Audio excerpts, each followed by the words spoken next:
Nanterre, où l'on retrouve l'un de nos journalistes, où on a cette image des pompiers qui sont toujours sur place après cet incendie assez impressionnant d'un immeuble. Pour l'instant, sur les images, nous ne sommes pas dans la confrontation et il semble que le climat est plus serein qu'il y a quelques heures. Exactement, Julien. Les pompiers interviennent à nouveau ici à Nanterre car le feu vient de reprendre dans cette agence du Crédit Mutuel située sur l'esplanade Charles de Gaulle. Et pendant des heures, ces pompiers ont cherché à éteindre les flammes qui s'étaient emparées de l'agence, puis propager sur la façade des immeubles situés juste au-dessus.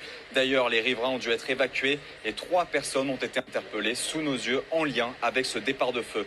Les policiers, eux, ont quitté la zone il y a environ une demi-heure, mais ils restent très prudents car le calme est précaire ici à Nanterre.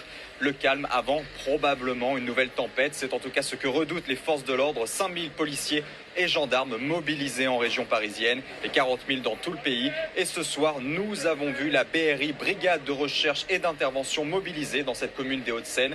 Il s'agit d'une unité dédiée aux interventions difficiles, car pour la 3e soirée consécutive, Nanterre pourrait bien être le théâtre de scènes d'affrontements. Il est vrai que pour l'instant, je dis bien pour l'instant, nous ne voyons aucun affrontement ni scène de tension, hormis cet incendie. Mais de nombreux messages ont encore été relayés sur les réseaux sociaux, des appels à prendre en guet-apens les policiers, des groupes de jeunes qui cherchent notamment à attirer les forces de l'ordre en mettant le feu à du mobilier urbain, des poubelles ou encore des voitures. Et lors de l'intervention des policiers et des pompiers, les émeutiers les prennent pour cible avec de nombreux projectiles, des pierres, des bouteilles en verre ou encore des mortiers d'artifice, comme c'était encore le cas cet après-midi. Et dès cet après-midi et pendant plusieurs heures, de nombreux groupes de jeunes ont sans cesse provoqué les forces de l'ordre.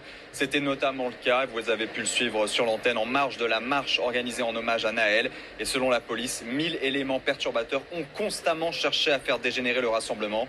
Il s'agit d'adolescents et de jeunes adultes, certains sont cagoulés. Et je peux vous dire que ces violences sont d'une intensité extrême. Aujourd'hui encore, des cocktails Molotov ont été lancés à l'encontre des forces de l'ordre.